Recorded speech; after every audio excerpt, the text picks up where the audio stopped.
yafqahu qawli.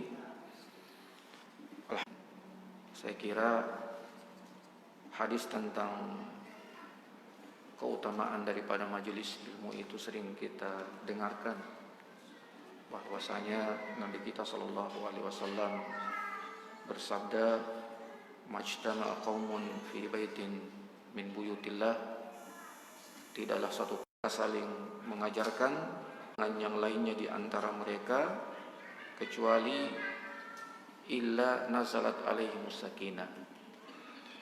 Yang pertama kata Nabi bahwa orang-orang yang berada di majelis ilmu itu Allah akan menghadirkan pada hati-hati mereka as-sakinah, ketenangan, kebahagiaan.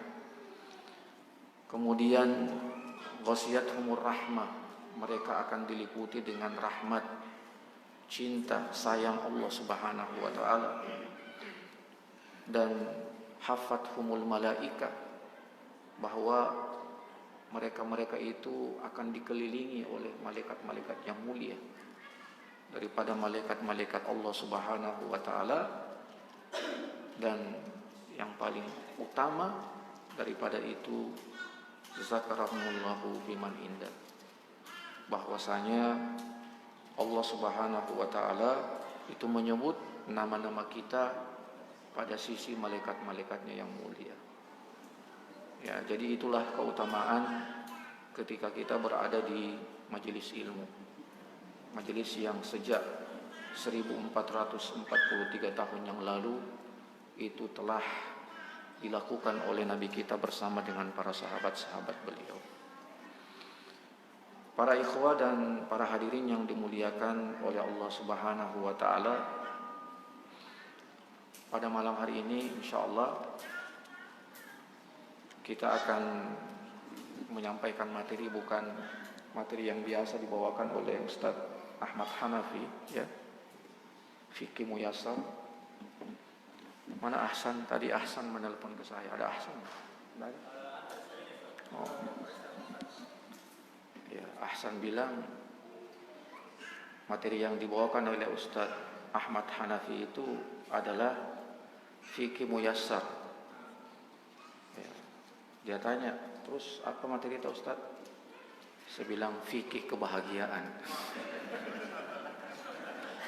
Ya. Daripada kita pusing-pusing cari materi, ya kita buat saja materi fikih kebahagiaan. Ya, jadi para ikhwah yang dimuliakan oleh Allah Subhanahu wa taala, ya, bahwasanya hidup kita ini adalah merupakan satu ujian dari Allah Subhanahu wa taala. Ayat tentang bahwa kehidupan itu adalah ujian, saya kira kita hafal semuanya, ya. Wa huwallazi khalaqal mauta wal hayata liyabluwakum ayyukum ahsanu amala. Ya, jadi dalam surah Al-Mulk disebutkan itu bahwa dan dialah Allah Subhanahu wa taala allazi khalaqal mauta wal hayata. Jadi Allah itu yang menciptakan al-maut, menciptakan kematian, dan Allah juga yang menciptakan al-hayat, kehidupan. Untuk apa? Liyabluwakum ayyukum ahsanu amala. Ya, untuk melihat siapa di antara kalian dalam kehidupannya itu yang paling terbaik amalannya. Ya, jadi kehidupan ini adalah merupakan ujian yang memang Allah Subhanahu wa taala tetapkan kepada manusia. Namun tentunya bukan menjadi sebuah tantangan besar bagi seorang muslim untuk bisa meraih yang namanya kebahagiaan dalam hidup di dunia ini, ya, atau kesuksesan dalam hidup di dunia ini. Dan merupakan satu pemberian yang sangat besar yang Allah Subhanahu wa taala berikan kepada kita ketika Allah menjadikan hidup kita itu penuh dengan kebahagiaan dan penuh dengan kesuksesan. Nah, mari kita mencoba para ikhwan para hadirin yang dimuliakan oleh Allah Subhanahu wa taala, mencoba untuk bagaimana kita bisa menjadi seorang muslim, seorang mukmin yang sukses dalam kehidupan kita. Yang penuh dengan tantangan, yang penuh dengan ujian, yang penuh dengan cobaan.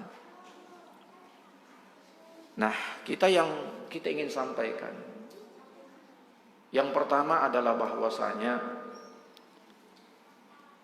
bagaimana kita menjadi seorang mukmin yang sukses dalam kehidupan kita, menjadi mukmin yang bahagia dalam kehidupan kita. Yang pertama itu adalah bagaimana kita memiliki yang namanya al-imanu billah. Iman yang sesungguhnya, iman yang kuat kepada Allah Subhanahu wa taala. Dalam hal ini tawakal kita kepada Allah Subhanahu wa taala.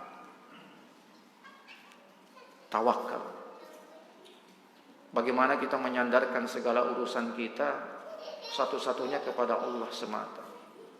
Hidup kita semua kita serahkan kepada Allah Subhanahu wa taala.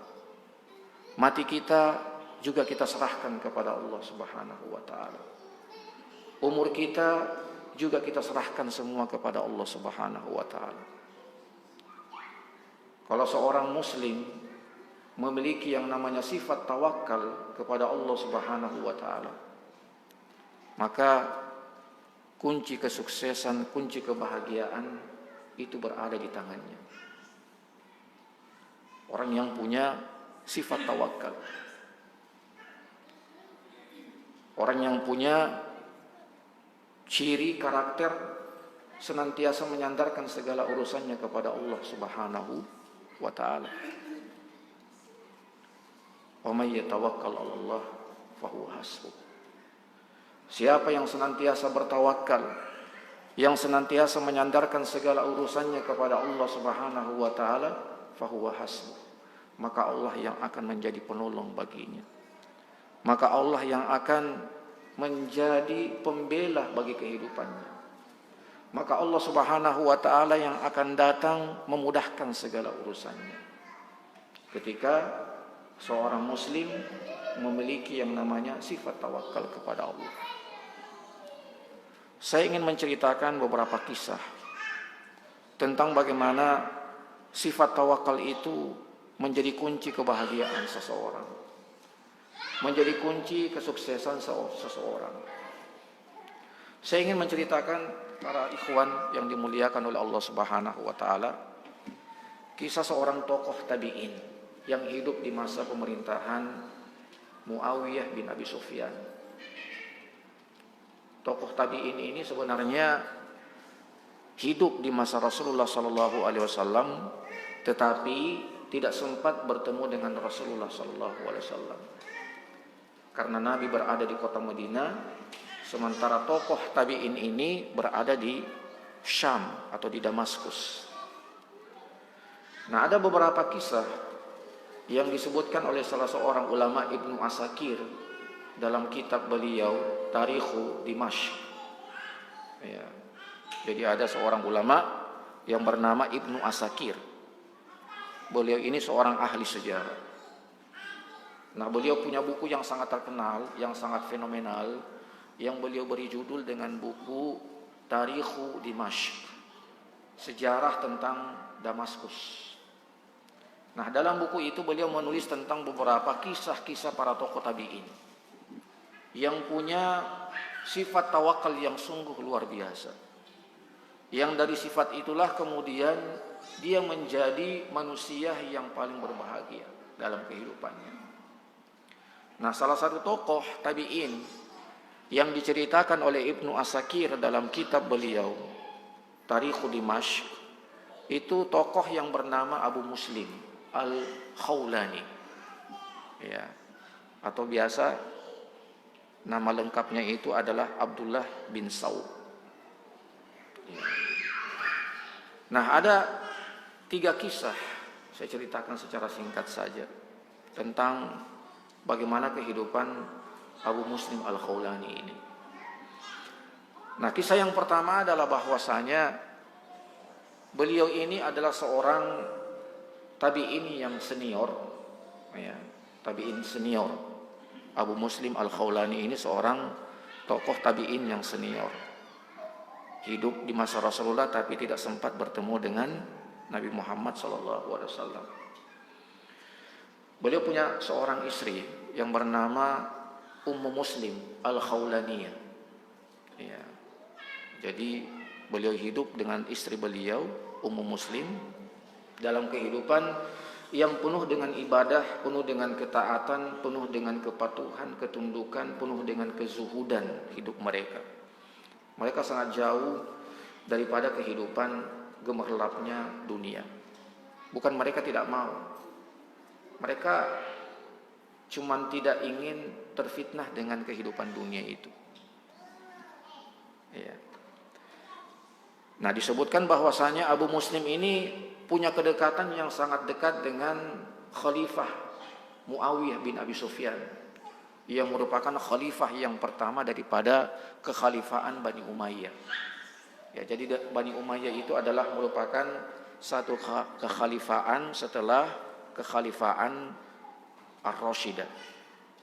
Dan khalifah yang pertama daripada Bani Umayyah itu adalah Muawiyah bin Abi Sufyan. Ya, seorang penulis wahyu. Ya, jadi Muawiyah ini adalah penulis wahyu. Ya. Dan beliau pendiri daripada dinasti Umayyah yang berdiri pada tahun 41 Hijriah sampai tahun 132 Hijriah. Ya. Nah, jadi Abu Muslim ini sebenarnya sangat dihormati oleh Muawiyah. Tapi beliau bukanlah orang yang ya dikata sebagai orang yang ya mau mencari perhatian daripada Muawiyah, tidak. Dia sangat jauh daripada sifat seperti itu. Ya. Kalau dia mau, sebenarnya Muawiyah bisa berikan segalanya kepada Abu Muslim, karena beliau adalah tokoh yang sangat dihormati, karena beliau adalah orang yang berilmu, orang yang punya sifat zuhud. Ya, makanya kalau beliau mau bisa, dunia beliau miliki, tapi itu beliau tidak mau. Nah, disebutkan bahwasanya kehidupan mereka itu sangat sederhana. Sang istri Ummu Muslim selain adalah seorang ahli ibadah, tapi juga tidak lupa membantu sang suami untuk mencukupi kehidupan mereka. Ya, untuk mencukupi kehidupan mereka. Nah, pada suatu ketika Ummu Muslim datang kepada sang suami Abu Muslim. Dia mengatakan kepada sang suami, "Wahai Abu Muslim, adakah tepung hari ini untuk kita buat roti, untuk kita bisa makan?" Maka Abu Muslim mengatakan, ada 1 dirham yang merupakan hasil penjualan kain. Maka Abu Muslim mengatakan, kalau memang engkau butuh tepung, maka saya akan pakai uang 1 dirham ini untuk membelinya di pasar. Maka Abu Muslim pun berangkat ke pasar untuk membeli tepung untuk mereka buat roti dan mereka makan. Berangkatlah Abu Muslim Al-Khawlani. Ini seorang tokoh tabi'in yang sangat luar biasa. Ketika dia tiba di pasar, Abu Muslim ketika tiba di pasar, pas dekat tempat penjual makanan, ternyata ada seorang peminta-minta, seorang miskin. Ya. Datang kepada Abu Muslim dengan memperlihatkan ya kebutuhannya untuk dibantu. Ya. Abu Muslim ketika itu tidak punya apa-apa kecuali 1 dirham yang dia bawa untuk membeli tepung. Karena peminta-minta tadi terus memaksa kepada Abu Muslim, maka Abu Muslim pun memberikan 1 dirham itu yang harusnya dia gunakan untuk membeli tepung. Ya. Dia kasih 1 dirham itu. Ya. Nah setelah itu apa yang dia lakukan? Karena tidak punya lagi uang untuk membeli tepung yang dipesan oleh istrinya. Maka Abu Muslim pun kemudian mengambil satu kantong hitam. Kemudian dia ambil sisa-sisa serbuk kayu, dia campur dengan pasir.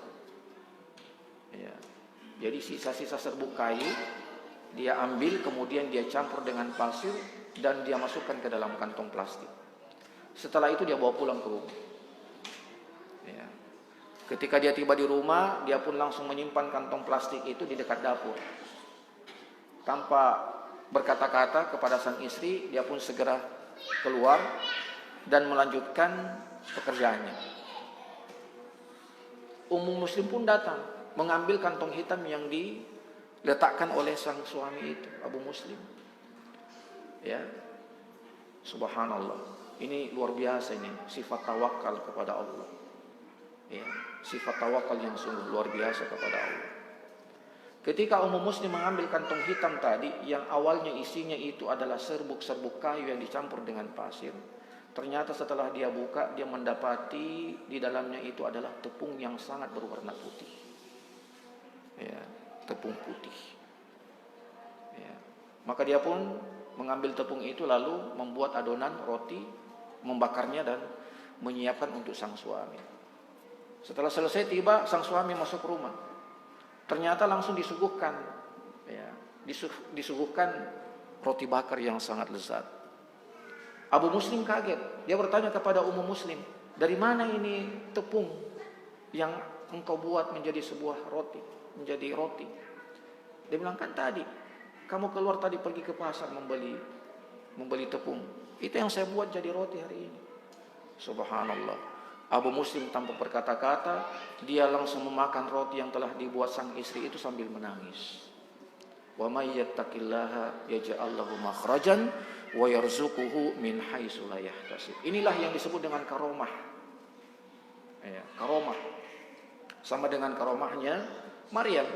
Kullama dakhala 'alaiha Zakaria wajada indaha rizqa. Setiap Zakaria masuk ke dalam mihrabnya Maryam, maka Zakaria mendapati ada makanan di dalam mihrabnya Maryam. Sama juga dengan Abu Muslim itu. Ya. Nah itu tawakal yang sungguh luar biasa kepada Allah Subhanahu wa taala. Dan itu disebutkan oleh Ibnu Asakir dalam kitab beliau Tarikhu Dimashq tentang bagaimana ya kisah daripada seorang yang bernama Abu Muslim. Ya.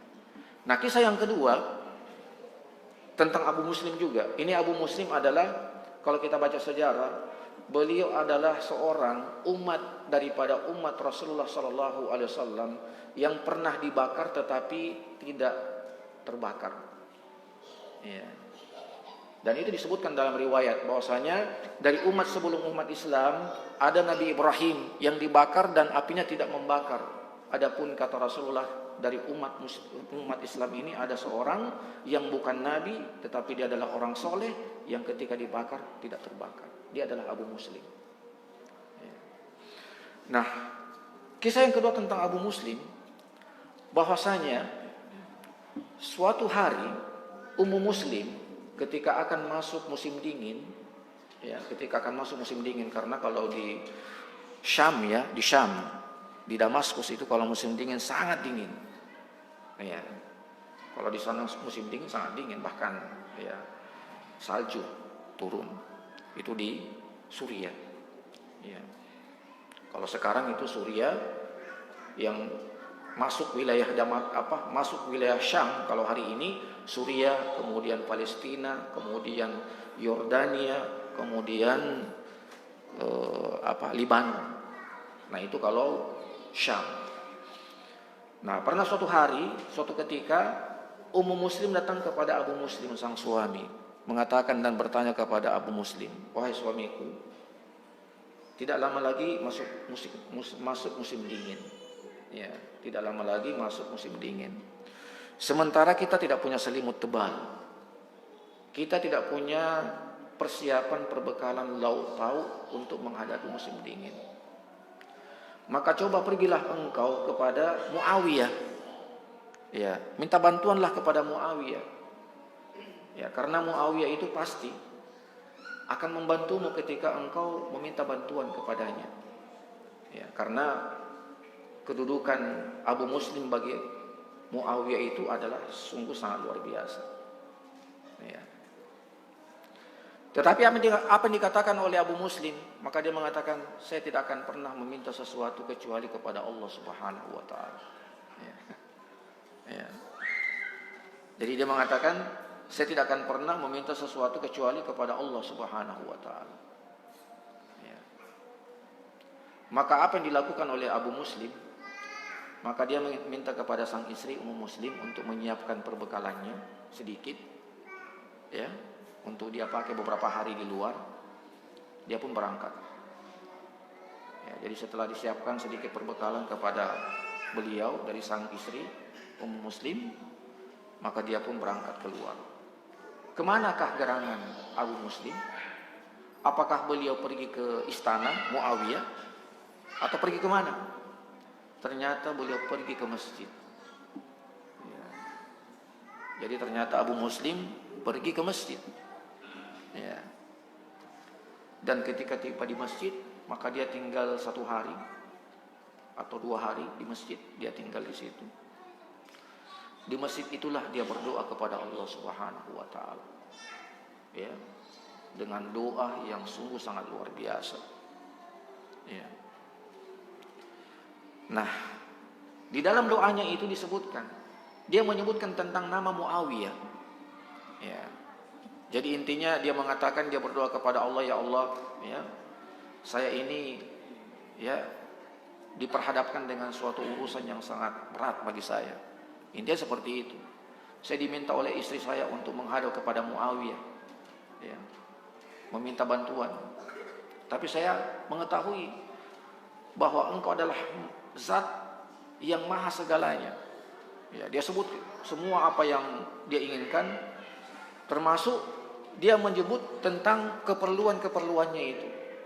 Ya, jadi dia menyebutkan tentang keperluan-keperluannya. Dia sebutkan dalam doanya itu. Ya. Ternyata ketika dia berdoa itu, ada salah seorang penjaga atau pengawalnya Muawiyah mendengar doa daripada Abu Muslim. Ya. Tanpa diketahui oleh Abu Muslim.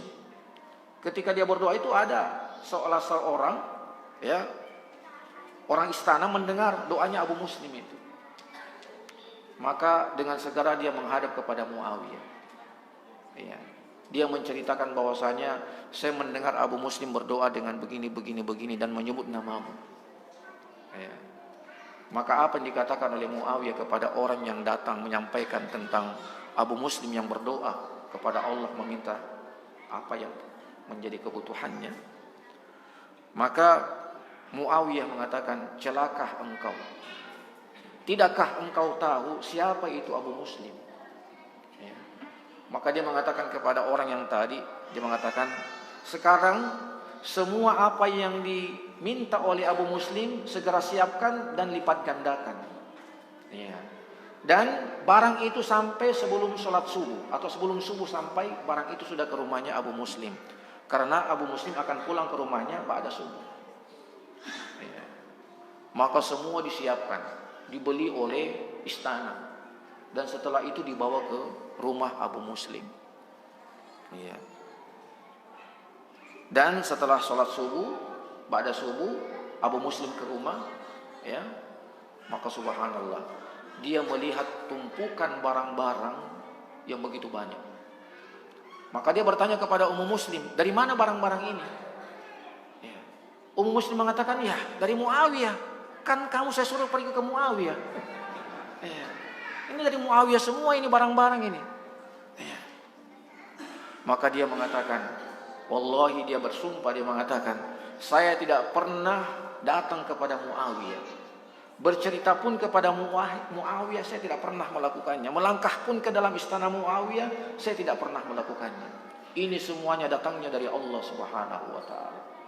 Maka sejak saat itu Ummu Muslim mengetahui bagaimana sifat tawakal yang luar biasa yang ada pada suaminya. Ya. Jadi Ummu Muslim itu belajar daripada sang suami tentang bagaimana tawakal yang sesungguhnya kepada Allah Subhanahu wa taala. Sungguh luar biasa. Ya. Abu Muslim ini. Itu karena kekuatan tawakal yang luar biasa kepada Allah. Nah, kisah yang ketiga masih tentang Abu Muslim juga, dan itu disebutkan oleh Ibnu As-Sakir dalam kitab beliau Tarikhud Dimashq. Ya. Jadi disebutkan bahwasanya Abu Muslim itu yang merupakan kebiasaan beliau, kalau dia masuk ke rumah beliau pulang dari kerjanya, itu beliau sering bertakbir 3 kali. Ya, ini luar biasa ya.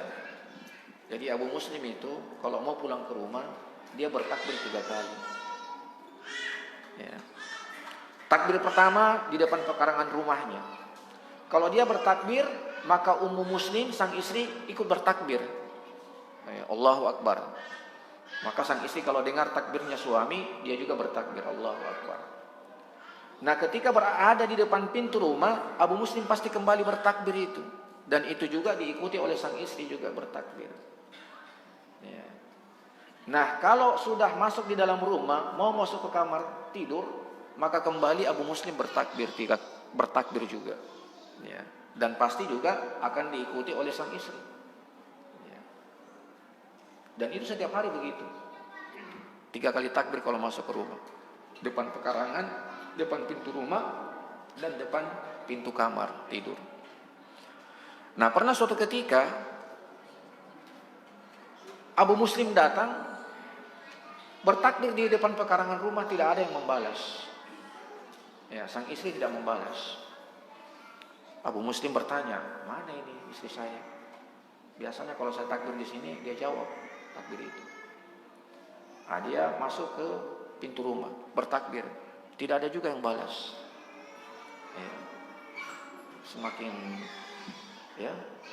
penasaran beliau, mana istri saya? Masuk pintu rumah, mau masuk pintu kamar, bertakbir, tidak ada lagi yang bertakbir.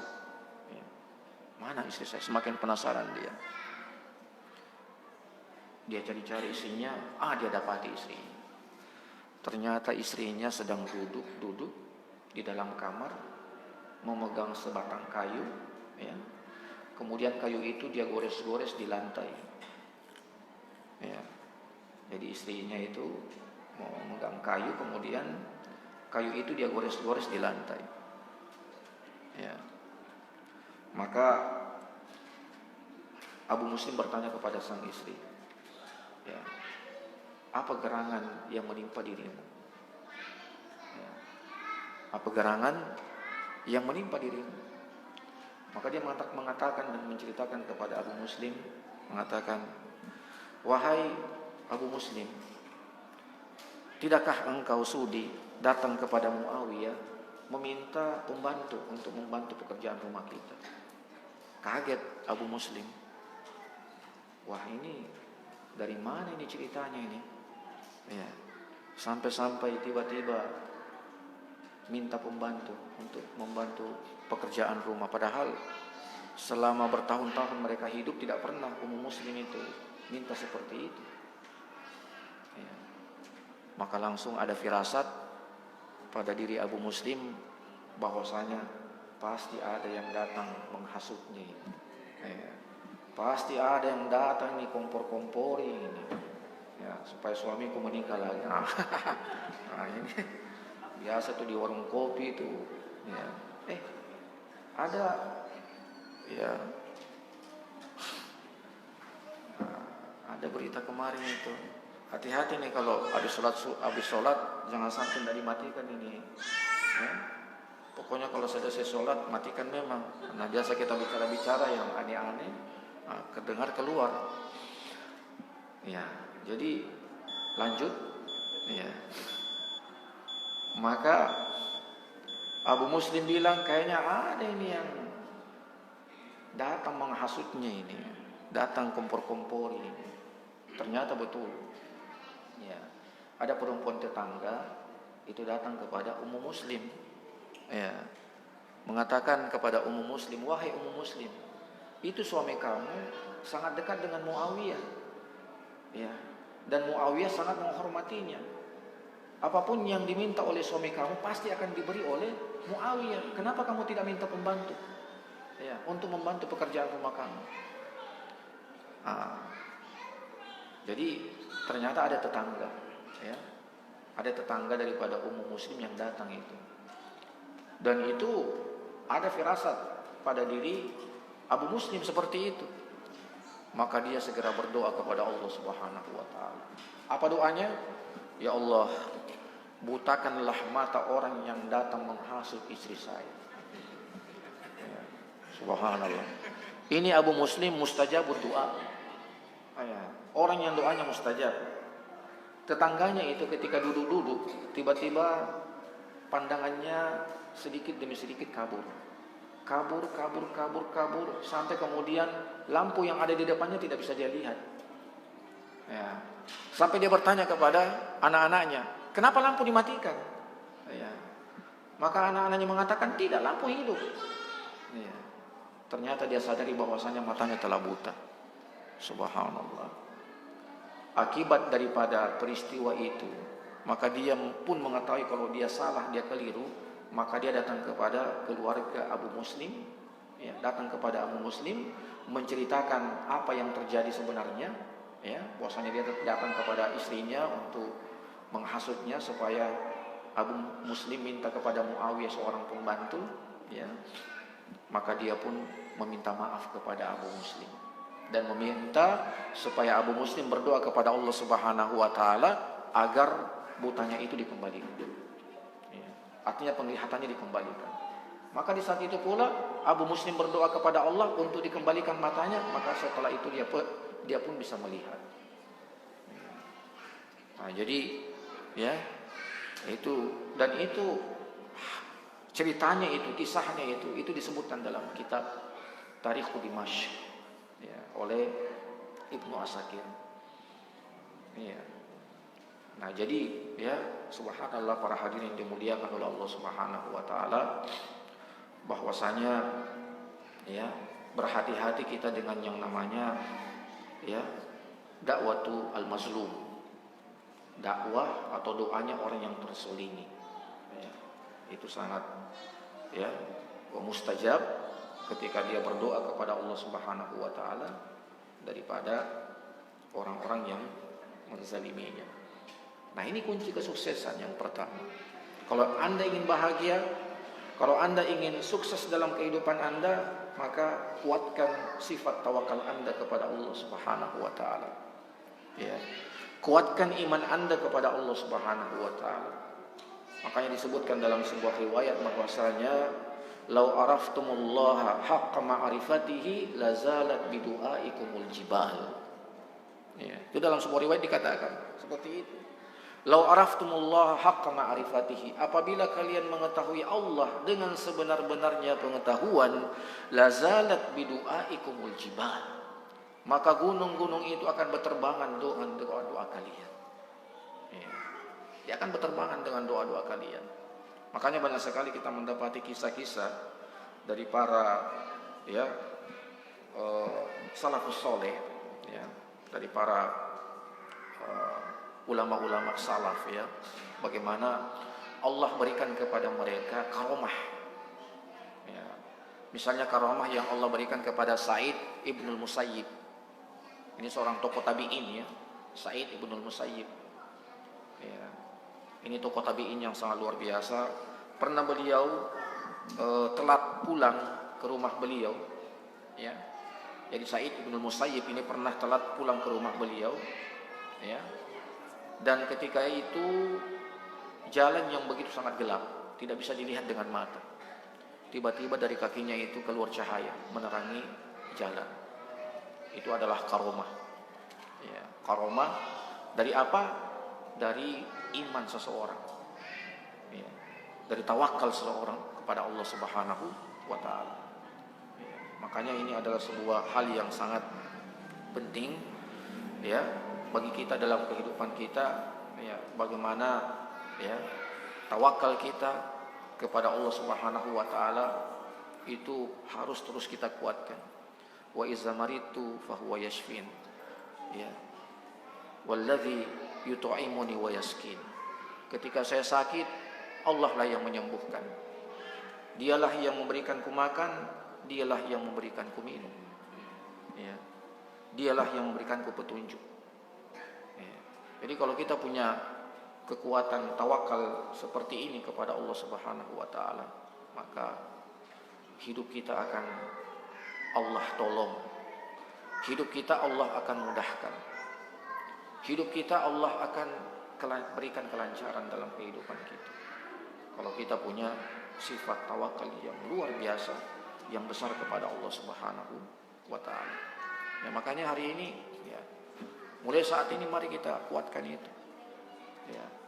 Allah lah yang menguatkan kita, Allah lah yang menghidupkan kita, Allah lah yang memudahkan kita, Allah lah yang membantu kita, Allah lah yang ya segalanya, Allah Subhanahu wa taala. Ya. Sudah masuk waktu azan? Ya. Jadi ini mungkin yang bisa kita sampaikan para hadirin yang dimuliakan oleh Allah Subhanahu wa taala. Ada buku saya? Nah, ini ada 2 hadiah ya. Ini buku ya, buku saya ini. Sebenarnya saya mau ya. Pertanyaan. Siapa nama lengkap daripada tokoh tabi'in yang kita ceritakan tadi? Angkat tangan. Nama lengkapnya. Hah? Mana? Nama lengkapnya. Abu Muslim Al-Khawlani.